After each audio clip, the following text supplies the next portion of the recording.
Shalom, puji Tuhan. Hari ini kita sama-sama akan menikmati kebenaran firman Tuhan. Dan sebelum kita menerima berkat firman Tuhan, mari kita sama-sama tundukkan kepala. Engkau Allah yang luar biasa, Engkau Allah yang selalu menjagai di dalam kehidupan kami. Malam hari ini kami menghampiri Engkau di dalam kasih-Mu Tuhan. Hendaknya kami Engkau pimpin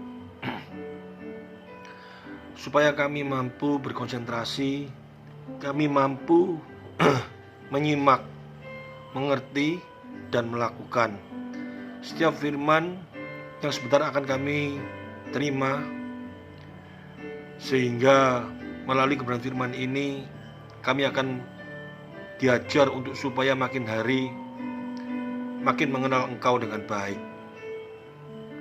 Berikanlah kami hikmat, akal budi, kepandaian, kemampuan untuk dapat mengerti.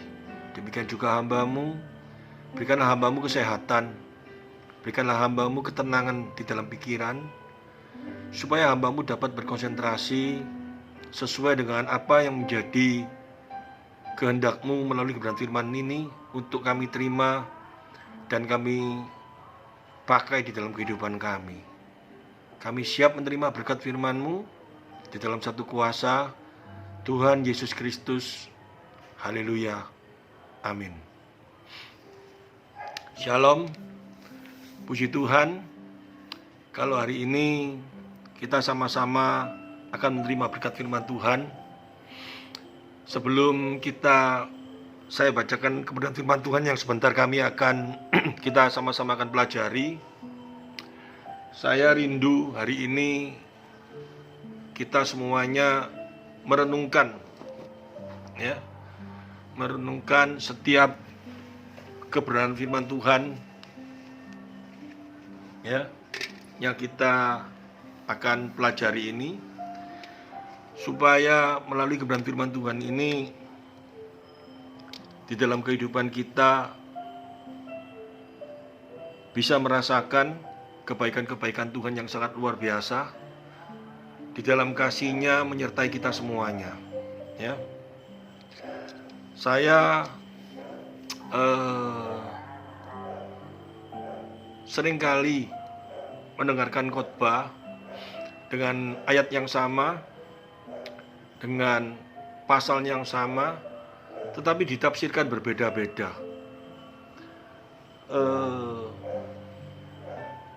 Saya tidak menentang satu dengan yang lain, saya tidak menghakimi satu dengan yang lain, tetapi jika setiap firman yang disampaikan itu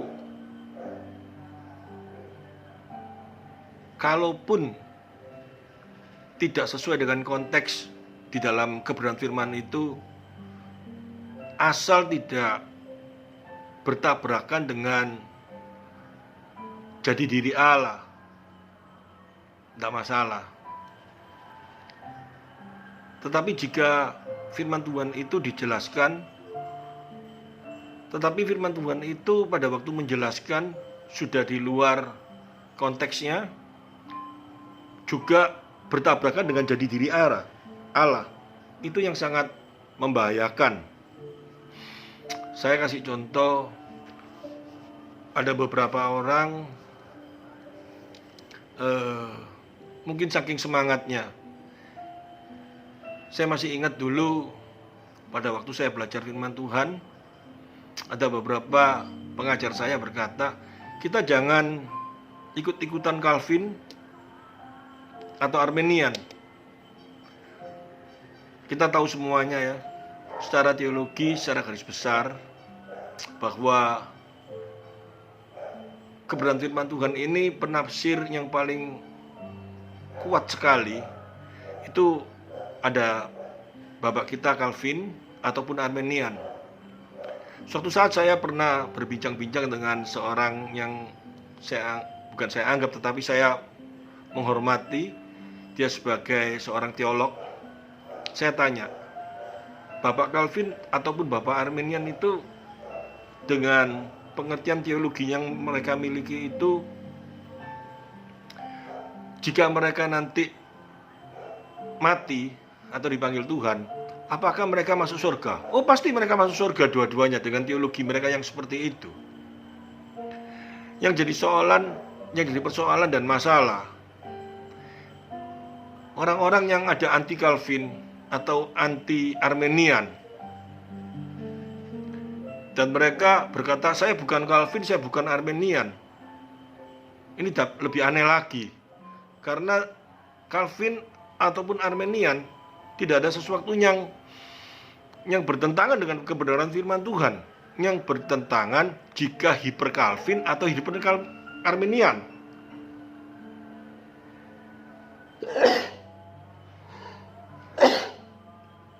Maaf ya, hiper Calvin ataupun hiper Armenian. Karena secara teologi, soteriologi, doktrin keselamatan, orang-orang Calvin itu berbicara bahwa keselamatan hanya melalui iman. Tidak salah. Di dalam kitab Roma diberitahu bahwa keselamatan kita itu hanya melalui iman, bukan oleh perbuatan kita. Sekali-kali perbuatan kita tidak bisa menyelamatkan kita. Tidak salah. Tapi yang salah hiper Calvin. Hiper Calvin itu bukan orang Calvin. Mereka berbicara keselamatan dan mereka merasa bahwa saya sudah percaya Yesus pasti selamat. Amin. Tetapi perlu seorang Calvin pun tidak seperti itu. Asal percaya kepada Yesus pasti selamat. Seorang Calvin pun berbicara dia percaya Yesus pasti selamat dengan bukan pegang satu ayat. Kalau pegang satu ayat itu saja, ya firman Tuhan tidak usah pakai satu Alkitab segini panjangnya. Satu ayat aja percaya Yesus selamat. Seorang Calvin yang benar tidak akan berpikiran seperti itu. Tapi dia akan berpikir, jika aku percaya kepada Yesus, aku pasti selamat. Yang membuat aku selamat itu percaya kepada Yesus. Amin. Tetapi apakah aku sungguh-sungguh sudah percaya kepada Dia? Nah, ini yang menjadi tolak ukur bagi setiap orang Calvin. Jika aku sudah percaya kepada Dia, Dia pasti cari ayat yang lain. Jika kau mengasihi aku, kau pasti menuruti perintahku. Ada ayat yang seperti itu. Jadi kalau orang berbicara, saya seorang Calvinis, saya percaya kepada Yesus, saya pasti selamat. Meskipun saya berbuat dosa, meskipun saya lakukan dosa apapun juga, saya pasti selamat. Itu yang bahaya. Berbicara keselamatan, memang bahwa seorang Calvinis kalau berkata bahwa setelah aku percaya kepada Yesus, segala dosa-dosaku diampuni. Amin. Tetapi jika kita memang mengaku sebagai seorang Calvinis yang sejati, bukan sampai stop di sana, tapi kita akan mengukur diri kita dengan sesuai dengan setiap firman yang kita pelajari. Apakah aku seorang yang sudah percaya kepada Yesus, kalau di dalam kehidupanku tidak pernah melakukan perintahnya? Kalau di dalam kehidupanku selalu aku hidup di dalam dosa terus, tidak pernah menang di dalam dosa, tidak pernah melakukan apa yang menjadi perintahnya, bahkan menentang setiap perintahnya, dia pasti ingat ada ayat yang berkata, iblis pun gemetar di hadapan Tuhan. Iblis pun percaya bahwa Yesus Tuhan, tapi iblis tidak pernah melakukan perintah Tuhan. Ini satu hal yang harus kita pelajari dengan baik dan kita mengerti. Dan introspeksi diri itu sedemikian kuatnya. Seorang yang berkata bahwa dia seorang Calvinis, dia akan mengintrospeksi diri terus-menerus. Bahwa apakah aku memang betul-betul mengasihi Tuhan yang aku percaya, yang telah menyelamatkan aku ini? Apa aku benar-benar telah mengenal Dia dengan baik? Apa aku benar-benar telah percaya kepada Dia dengan baik? Itu terus. Jika aku memang percaya kepada Dia, hidupku kok selalu masih di dalam dosa yang sama ini terus. Aku harus menang di dalam dosa. Ini menunjukkan bahwa aku telah menerima keselamatan itu. Kalau orang berkata, saya bukan Calvin, saya bukan Armenian, tetapi dia berkata bahwa keselamatanku hanya melalui iman, bukan perbuatan, itu sudah Calvin. Yang satunya Armenian. Iman hanya berkata dengan iman, punya iman saja, tapi tidak ada perbuatannya. Tidak selamat. Harus berbuat baik, bahwa itu menunjukkan keselamatanmu. Betul, orang Armenian pun saya berbicara betul, nggak salah. Jadi Armenian, Calvin saling melengkapi. Kalau orang Armenian yang hiper Armenian, dia berkata percaya kepada Yesus saja tidak bisa menyelamatkan kita. Yang menyelamatkan kita itu perbuatan baik kita. Itu hiper Armenian. Seorang Armenian yang sejati tidak pernah berpikiran seperti itu. Tetapi seorang Armenian yang sejati sama sebetulnya seperti apa yang seorang Calvinis. Tetapi dia menekankan di dalam perbuatan. Bahwa aku percaya kepada Yesus. Dan kalau aku percaya kepada Yesus, aku harus berbuat baik. Aku harus melakukan segala perbuatan. Seperti Yakobus berkata, iman tanpa perbuatan adalah mati. Apakah Yakobus itu orang Armenia yang tidak terselamatkan? Apakah Paulus itu berkata, keselamatanmu hanya melalui iman, bukan perbuatan? Apakah Paulus tidak terselamatkan? Apakah Paulus dengan Yakobus itu bukan ada di Alkitab kita? Yang menjadi pertanyaan, apakah kita seorang hiper Calvin atau hiper Armenian? Itu yang bahaya. Tetapi jika seorang Calvin ataupun seorang Armenian yang sejati, sangat luar biasa. Sama-sama mereka terselamatkan. Tidak ada orang berkata, saya bukan Armenian, saya bukan Calvin. Terus teologinya teologi apa? Oh, saya bukan kedua-duanya, saya pakai teologi sendiri. Teologi apa? Pandangan soteriologi hanya dua. Yang satu berkata iman, melalui iman keselamatan itu. Yang satu melalui iman, ditekankan di dalam perbuatan. Yang satu berbicara iman, hasil daripada iman itu harus ada perbuatan. Tidak ada bedanya sebetulnya. Yang menjadi perbedaan itu cuman orang-orang yang tidak ngerti siapa itu Calvin dan yang ngerti siapa itu Armenian. Sehingga kalau orang hiper Armenian di dalam kehidupan penafsirannya di dalam firman Tuhan selalu menekankan perbuatan. Seorang yang merasa hiper Calvin selalu menekankan tentang iman pada iman yang salah juga. Nah, hari ini saya coba akan mengupas di dalam Lukas pasal 24 di dalam sebuah kebenaran. Ini satu hal yang sangat luar biasa, ya. Di dalam Lukas pasal 24 ini ayatnya ke-13 saya akan bacakan. Pada hari itu juga 2 orang dari murid Yesus pergi ke sebuah kampung bernama Emmaus yang terletak kira-kira 7 mil jauhnya dari Yerusalem. Jadi perjalanan 7 mil ini cukup panjang, ya. Mereka mungkin banyak ngomong, ya, menceritakan sebuah peristiwa besar bahwa penyaliban Yesus itu. Ini menjadi satu berita yang sangat luar biasa, seperti berita corona gitu loh mungkin, ya. Semua orang tahu. Dan mereka bercakap-cakap tentang segala sesuatu yang telah terjadi, ya. Segala sesuatu yang telah terjadi kita tahu semuanya, ya. Apa itu yang telah terjadi tadi saya sudah jelaskan. Ketika mereka sedang bercakap-cakap dan bertukar pikir, ya mungkin ngomong banyak tentang Yesus itu, ya. Datanglah Yesus sendiri, berarti Yesus sudah bangkit, ya. Penyaliban dan dia bangkit, ya. Mendekati mereka lalu berjalan bersama-sama dengan mereka. Tetapi ada sesuatu yang menghalangi mata mereka sehingga mereka tidak dapat mengenal dia. Nah, ini bahaya sekali, ya. Orang yang saya berbicara hiper-Armenian, akan menafsirkan mengapa mereka tidak bisa mengenal Yesus.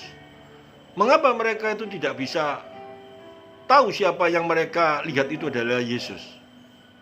Dikatakan karena mereka kehilangan pengharapan, karena mereka kecewa bahwa Yesus yang dijago-jagokan untuk membebaskan bangsa mereka, ternyata kok disalib dan mati, sehingga mereka tidak bisa melihat Yesus itu siapa.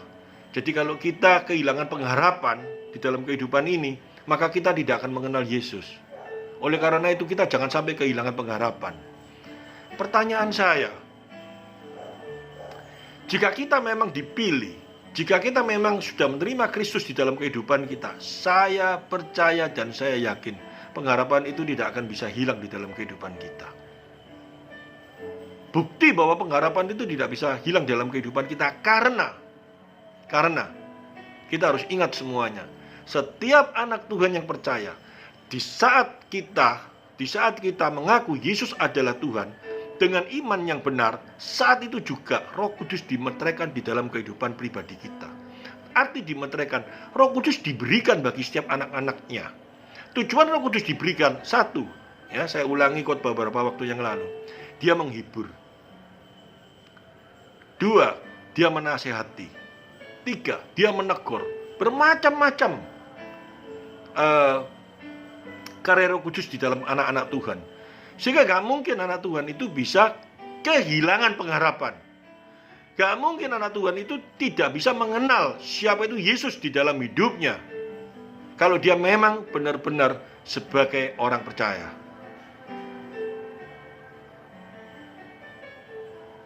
Ya. Tetapi ya, di dalam kehidupan kita yang penuh dengan masalah dan problem yang begitu berat, ya, mungkin tekanan yang begitu besar di dalam kehidupan kita, ya, kita mengalami sakit yang tidak bisa disembuhkan dan kita berharap Yesus sembuhkan, tetapi karena sekian lama tidak sembuh-sembuh, akhirnya kita mulai merasakan bahwa Yesus begitu jauh dalam kehidupan kita. Kita harus ingat, kalau kita memang anak Tuhan, kalau kita memang Roh Kudus dalam diri kita, pasti kita tetap kuat. Pasti pengharapan itu tidak akan hilang di dalam kehidupan kita. Tanda bahwa kita sudah menjadi miliknya, kita akan menang atas segala sesuatu yang terjadi dalam kehidupan kita. Dikatakan dalam Roma pasal 8 itu, kau akan menang menghadapi ketelanjangan, kau akan menang menghadapi pedang, kau akan menang menghadapi situasi apapun juga. Karena apa? Kalau kita baca di dalam Roma pasal 8 itu, karena Allah bekerja dalam segala sesuatu dalam kehidupan kita yang mengasihi Dia.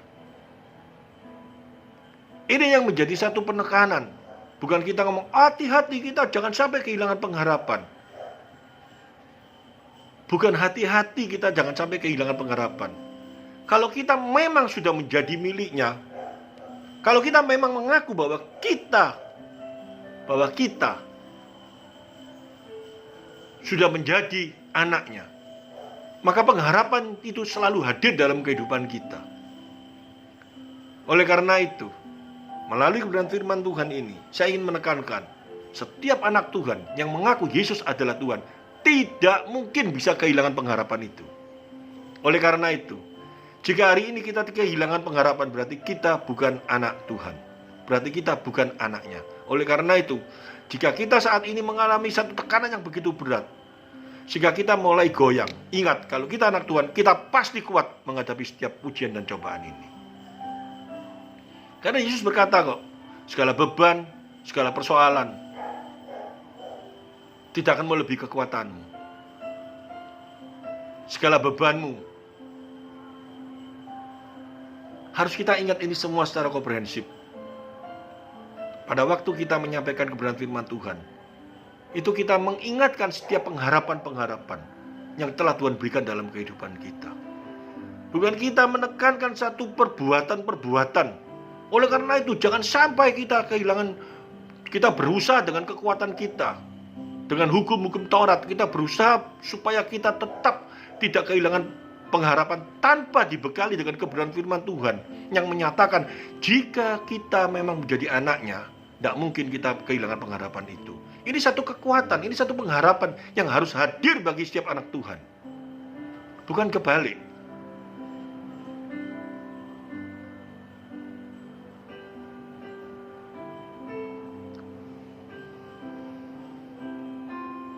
Kita ingat kok, dua orang ini saya yakin dia orang percaya. Dia tidak kehilangan pengharapan itu.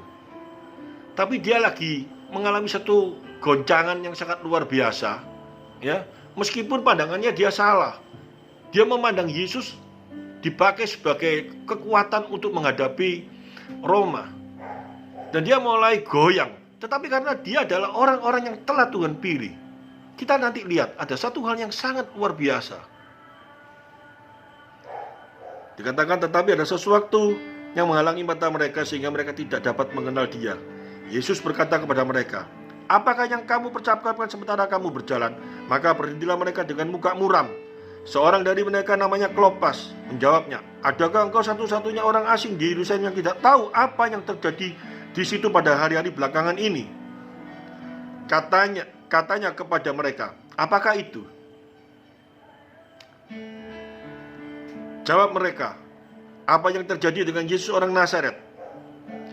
Dia adalah seorang nabi yang berkuasa dalam pekerjaan dan perkataan di hadapan Allah dan di hadapan seluruh bangsa kami.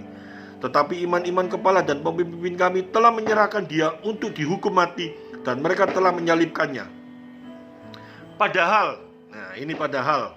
kami dahulu mengharapkan bahwa dialah yang datang untuk membebaskan bangsa Israel. Tetapi sementara itu telah lewat 3 hari sejak semuanya itu terjadi. Keinginan mereka sebetulnya mengikut Yesus itu hanya sebatas keinginan apa yang ada dalam dunia ini. Mereka ingin dibebaskan dari tekanan bangsa Roma. Tetapi tujuan Yesus datang di dunia ini bukan hanya membebaskan kita dari hal yang seperti itu, tetapi membebaskan kita dari kutuk dosa. Membebaskan kita dari satu hal yang tidak mampu kita lawan dengan kekuatan kita. Saya kagum sekali dengan Tuhan saya ini. Yang pertama, saat muridnya berkata seperti itu, dia bisa saja menunjukkan, loh aku ini Yesus yang telah bangkit. Mungkin saat itu juga mereka akan terkaget dan mereka akan langsung berkata minta ampun atau apapun juga.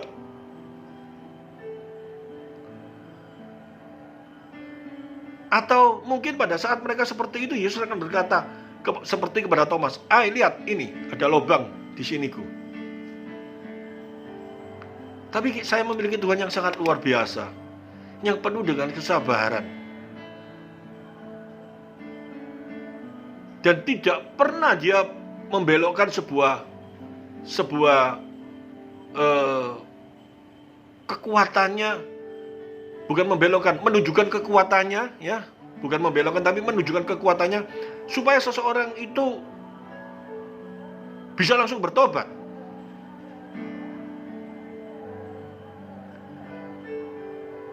Ada satu hal yang sangat dahsyat kalau saya lihat ini ya. Dikatakan ya, nanti kita lihat sama-sama. Tetapi beberapa perempuan dari kalangan kami telah mengejutkan kami. Pagi-pagi buta mereka telah pergi ke kubur dan tidak menemukan mayatnya. Lalu mereka datang dengan berita bahwa telah kelihatan kepada mereka malaikat-malaikat yang mengatakan bahwa ia hidup. Dan beberapa teman kami telah pergi ke kubur itu dan mendapati mereka benar dikatakan perempuan-perempuan itu, tetapi dia tidak mereka lihat.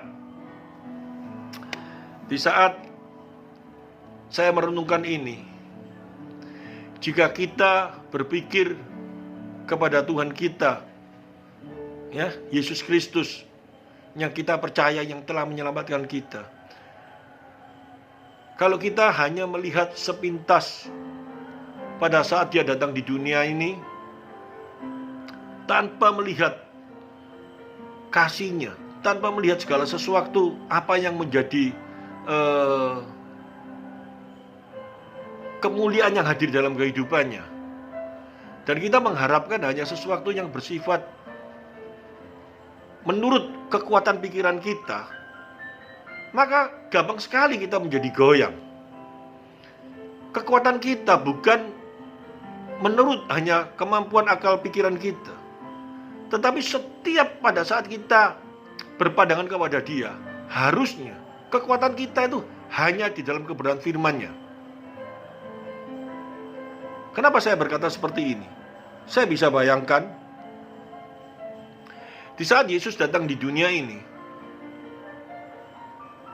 kalau kita berkata bahwa Yesus itu adalah Allah yang mengasihi, Allah yang penuh kasih, maka pada saat saya baca kebenaran firman Tuhan itu, tanpa kita memperhatikan ayat-ayat yang lain, saya akan menjadi kecewa. Kenapa saya berkata saya akan menjadi kecewa? Karena kalau menurut sudut pandang pikiran saya yang terbatas ini, kasih yang terbatas yang saya miliki, seharusnya kalau Tuhan Yesus itu adalah Tuhan yang penuh kasih. Di saat Dia melihat orang sakit yang begitu banyak di kolam, pada saat orang-orang antri begitu banyak, jika kolam itu bergerak dan orang masuk yang pertama kali, mereka akan mengalami kesembuhan. Kenapa sedemikian banyak orang sakit itu? Yang disembuhkan hanya satu orang.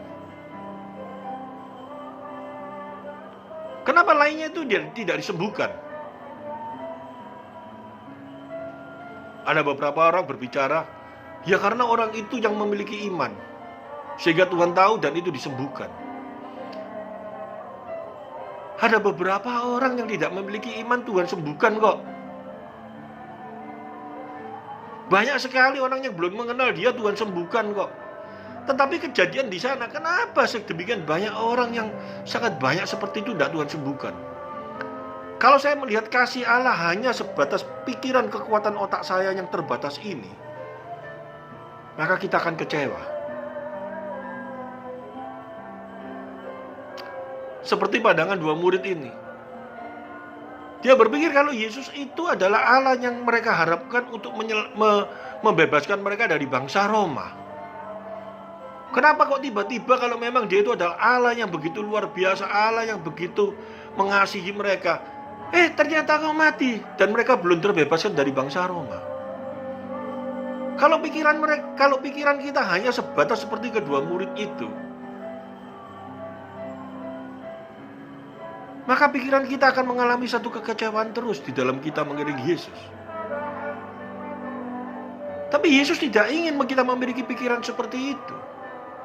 Karena tujuannya Dia pada saat datang di dunia ini bukan untuk menyelamatkan mereka itu dari tekanan bangsa Roma, tetapi menyelamatkan mereka dari kuasa kutuk dosa. Kita seringkali mengotak-atik hal yang demikian.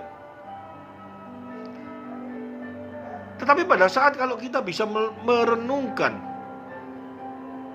kenapa Yesus kok tidak menyelamatkan semuanya, kok hanya menyelamatkan 1-2 orang saja? Ada beberapa ayat yang sudah bisa menjawab hal yang demikian, yang bisa memuaskan hati kita, yang akan tidak membuat kita menjadi goyang. Karena ayat-ayat itu begitu luar biasa. Kalau ada satu pertanyaan yang tidak bisa kita jawab dengan kekuatan akal kita harus mencari beberapa ayat di dalam firman Tuhan ini untuk menjadi kekuatan kita. Ada maksud-maksud Tuhan yang kita tidak tahu, tetapi kita harus percaya Dia baik.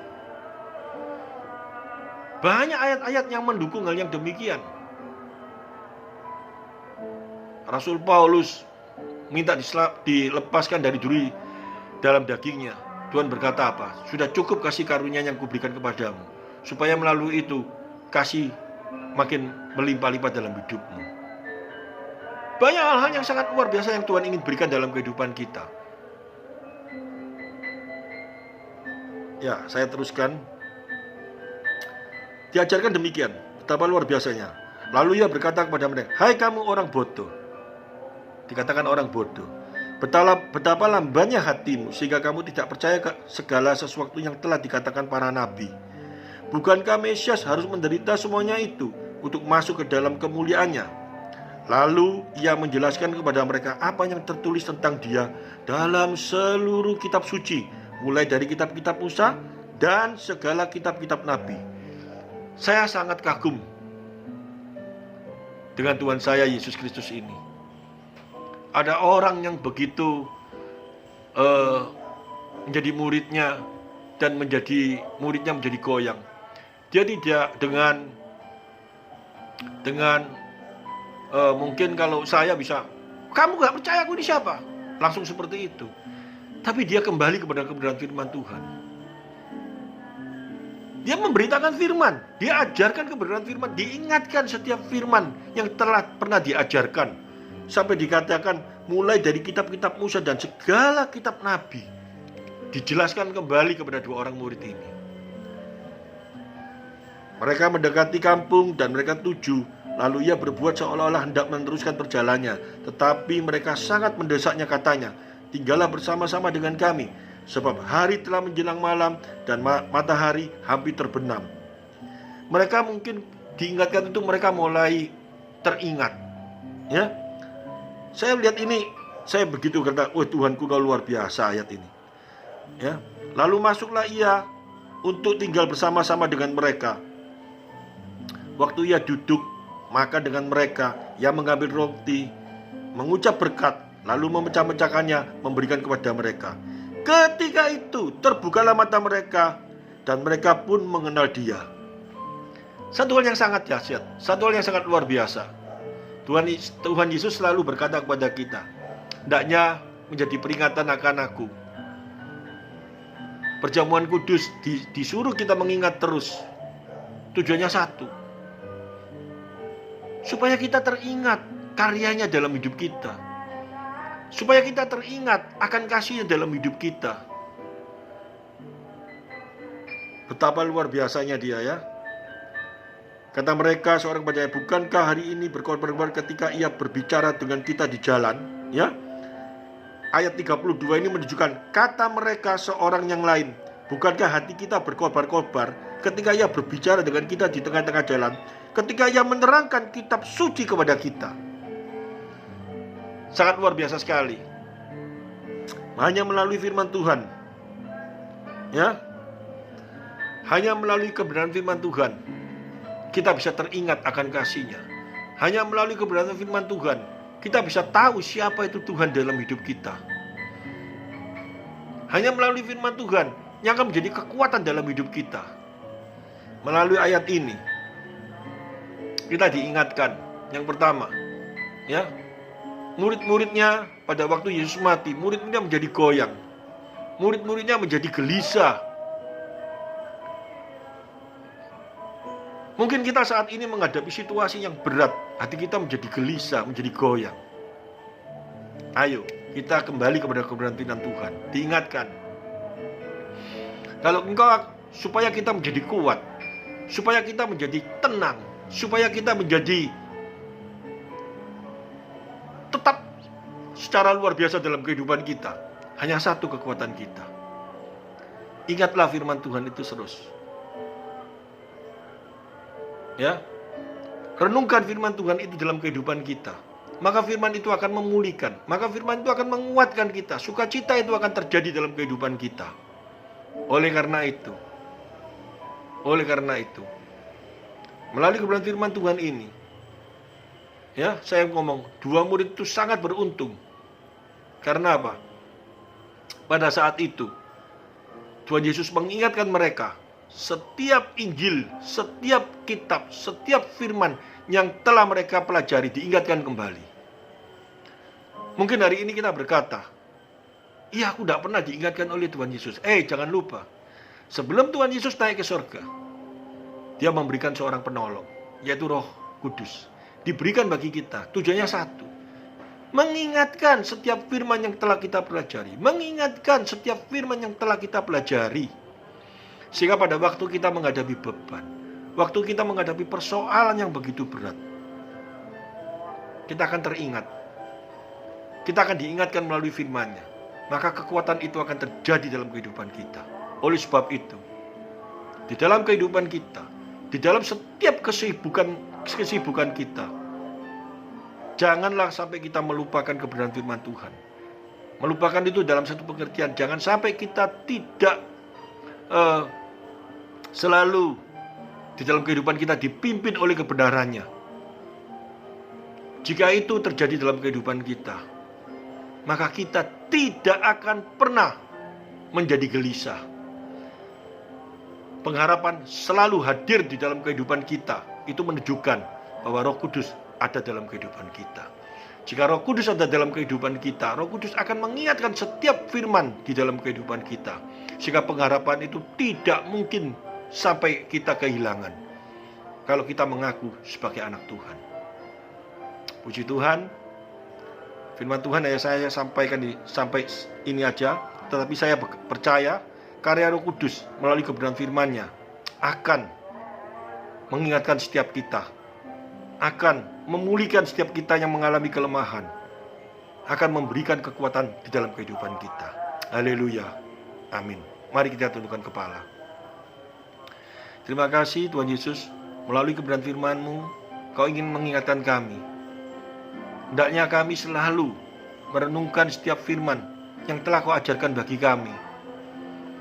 Dan Allah Roh Kudus, kami bersyukur, kami berterima kasih bahwa Engkau selalu menyertai kami, bahwa Kau selalu menegur kepada kami melalui kebenaran firman-Mu, bahwa Kau selalu mengingatkan kami, bahwa Kau selalu menghibur melalui kebenaran firman-Mu di dalam kehidupan kami, sehingga kami tetap kuat, kami tetap memiliki satu tujuan yang benar di dalam kehidupan kami, karena Engkau selalu menyertai kami. Haleluya, amin.